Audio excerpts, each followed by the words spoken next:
हरे कृष्णा। ओं नमो भगवते वासुदेवाय। ओं नमो भगवते वासुदेवाय। ओं नमो भगवते वासुदेवाय।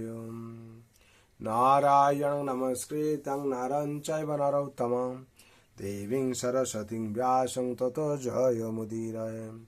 नष्टप्रायेषु अभद्रेषु नित्यं भगवत सेवया भगवती उत्तम श्लोके भक्ति भवति नैष्टिके। वाञ्छाकल्पतरुभ्यश्च कृपा सिन्धुभ्येव च पतितानां पावनेभ्यो वैष्णवेभ्यो नमो नमः।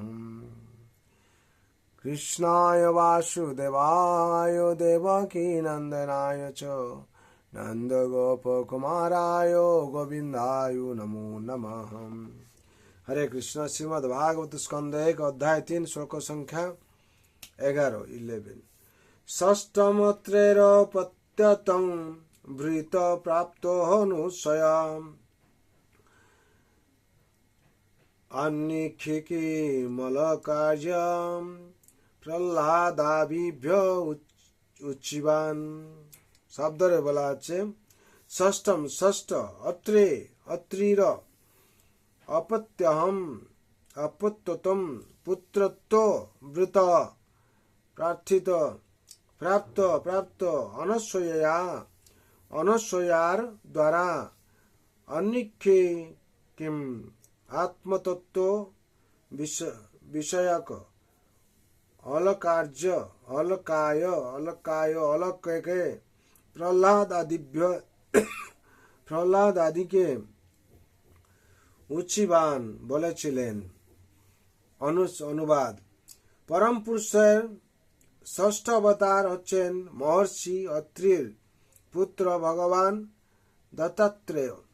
মাতা অনসূয়ার প্রার্থনায় তিনি তার গর্ভে জন্মগ্রহণ করেছিলেন। তিনি অর্লক, প্রহ্লাদ এবং অন্য অনেকে পারমার্থিক জ্ঞান দান করেছিলেন। তাৎপর্য। ভগবান ঋষি অত্রি এবং অনসূয়ার পুত্র দত্তাত্রেয় রূপে অবতীর্ণ হন। ব্রহ্মাণ্ড পুরাণে পতিব্রতা পত্নীর কথা প্রসঙ্গে দত্তাত্রেয় রূপে ভগবানের আবির্ভাবের ইতিহাস বর্ণিত হয়েছে। সেখানে বলা হয়েছে যে ঋষি অত্রির পত্নী অনসূয়া ব্রহ্মা, বিষ্ণু এবং শিবের কাছে প্রার্থনা করেন, হে প্রভুগণ, আপনারা যদি আমার প্রতি প্রসন্ন হয়ে থাকেন এবং আপনারা যদি আমাকে আশীর্বাদ করতে চান, তাহলে আমি আপনাদের কাছে প্রার্থনা করি যে আপনারা তিনজনে যেন একত্রিত হয়ে আমার পুত্র রূপে জন্মগ্রহণ করেন। ব্রহ্মা, বিষ্ণু এবং শিব তাতে সম্মত হয়েছিলেন। দত্তাত্রেয় রূপে ভগবান অর্লক, প্রহ্লাদ, যদু, এবং আরও অনেকে আত্মতত্ত্ব জ্ঞান দান করেন। হরি বল। এখানে বিশেষ করে 11 নম্বর শ্লোকের তাৎপর্য সম্পূর্ণ হলো। এখানে বিশেষ করে বলা হচ্ছে পরম পুরুষ শ্রেষ্ঠ। পরম পুরুষের ষষ্ঠ অবতার হচ্ছেন মহর্ষি অত্রির পুত্র ভগবান দত্তাত্রেয়। মাতা অনুসূয়ার প্রার্থনায় তিনি তার গর্ভে জন্মগ্রহণ করেছিলেন। তিনি অর্লক, প্রহ্লাদ এবং অন্য অনেকে পারমার্থিক জ্ঞান দান করেছিলেন। হরি বল। এইরকমই পবিত্র কথা এবং অমৃত কথা জানার জন্য আমাদেরকে শ্রীমদ্ ভাগবতমে যে মহাপুরাণ, অমল পুরাণ তাতে বর্ণিত আমরা জানতে পারব। বিশেষ করে এই পরম শাস্ত্র ভাগবত অভ্যাস করণিত। আমরা যদি প্রত্যেকদিন অভ্যাস করি এই শাস্ত্র থেকে আমরা অনেক কিছু জানতে পারব। যেরকম এখানে মা অনসূয়ার কথা বর্ণনা করা আছে এবং ভগবানের ষষ্ঠ অবতার কথা বর্ণনা করা আছে আংশিকভাবে। ভাগবতমে এই অধ্যায়ের যে তৃতীয় অধ্যায়ের এই 11-12 নম্বর শ্লোক, তারপরেও ভগবানের কথা বিভিন্নভাবে ভগবান কিভাবে অবতার গ্রহণ করেছেন, 24 অবতার কথা, শ্রেষ্ঠ অবতার আর হচ্ছে এই যে ষষ্ঠম অবতারে এসছেন ভগবান স্বয়ং দত্তাত্রেয় রূপে, সেটা বিশেষ করে বর্ণনা করা আছে। যদি আমরা প্রত্যেকদিন ভাগবত পাঠ করি, পরম পুরুষের ষষ্ঠ অবতার হচ্ছেন মহর্ষি অত্রির পুত্র ভগবান দত্তাত্রেয়। এই সম্বন্ধে যদি আমরা জানতে চাই তাহলে আমাদের প্রত্যেক দিন কি করতে হবে না, ভাগবত পাঠ শ্রবণ করতে হবে, নাহলে পড়তে হবে। যার জন্য পড়ার ফলে কি হবে, আমরা জানতে পারবো এবং শ্রবণের ফলে আমরা জানতে পারবো। তার জন্যে আমরা যদি সব থেকে দুঃখ, যে দুঃখের সাগরে আমরা বাস করছি, সব থেকে দুঃখ হচ্ছে কি না, ইন্দ্রিয়ার্থ সুবৈরাগ্য মনহংকার এবচ জন্ম মৃত্যু জরা ব্যাধি দুঃখ দোষান দর্শনম, গীতাতে বলা আছে। এই জন্ম মৃত্যু জরা আর ব্যাধি এই হচ্ছে দুঃখ দর্শন, এই সব থেকে বড় দুঃখ। আমরা জন্মকে রুখতে পারবো না, মৃত্যুকে রুখতে পারবো না, জরাকে রুখতে পারবো না, ব্যাধিকে রুখতে পারবো না।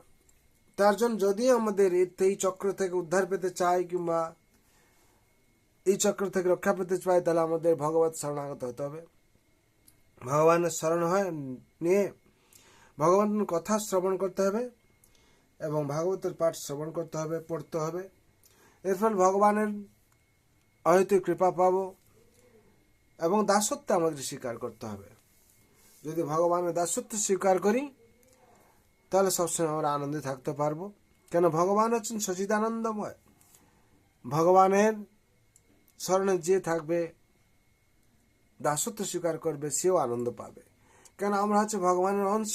মহিমাংশ জীব লোক জীবভূতে সনাতন। আমরা সনাতন এবং ভগবানের অংশ। যেহেতু আমরা ভগবানের অংশ, ভগবান নিজে স্বয়ং বলছেন গীতাতে, মহাভূত মহিমাংশ জীব লোকে জীবভূত সনাতন। এই জগতে জীব হচ্ছে আমার সনাতন অংশ। সুতরাং ভগবান যদি পূর্ণ আমরা অংশ, তাহলে ভগবান পরমাণু সচিদানন্দময়। সৎ মানে জ্ঞান, চিত মানে সৎ মানে নিত্য, চিত মানে জ্ঞান এবং আনন্দময়, পরমানন্দময় ভগবান। আমরা যদি অংশ, আমাদের মধ্যে সে আনন্দ আছে। কিন্তু যখন আমরা ভগবান থেকে বিমুখ হয়ে যাচ্ছি, ভগবানকে ভুলে যাচ্ছি, তখন আমরা দুঃখ ভোগ করছি। আর যখন ভগবানকে আমরা মনে করব, ভগবানের সান্নিধ্য থাকবো, তখন আমরা আনন্দ পাবো। তার জন্য সবাইয়ের মঙ্গল যেন, শান্তির জন্য ভগবান রাতুল চরণে প্রার্থনা করছি। সবাই যাতে শান্তিতে থাকেন। সর্বভন্ত সুখিনঃ সর্বে শান্ত নিরাময় সর্বভদ্রাণি পশ্যন্তু মা কস্য দুঃখ ভাগ ভবেৎ। হরে কৃষ্ণ কৃষ্ণ কৃষ্ণ হরে হরে, हरे राम राम राम हरे हरे। जय हरि नाम महाप्रभु की जय। जगत गुरु शिल प्रभुपाद की जय। श्री गुरु महाराज की जय। श्रीमद् भागवत महापुराण की जय। श्रीमद् भगवत गीता अथात की जय। अनंत कोटि वैष्णव भक्त वृंद की जय। उपस्थित भक्त वृंद की जय। प्रेम से कहो श्री कृष्ण चैतन्य प्रभु नित्यानंद श्री अद्वैत गदाधर शिवासादि गौर भक्त वृंद की जय। निताय गौर प्रेमानंद हरि हरि बोल। अनंत कोटि वैष्णव भक्त वृंद। हरे कृष्ण कृष्ण कृष्ण हरे हरे, हरे राम राम राम हरे हरे। इति षोडशकं नामं कलिकल्मषनाशनम नाथ पर तर उपाय सर्ववेद से दृश्यते। सब वेद शास्त्र एकटाई कथा, हरि नाम इव केवलम कलौ नास्तेव गतिर अन्यथा। এছাড়া কোনো গতি নেই, গতি নেই। महाप्रभु এই নির্দেশ দিয়েছেন, কেবল হরি নামই বা কেবলম। হরি बोल। जय जय श्री राधेश्याम।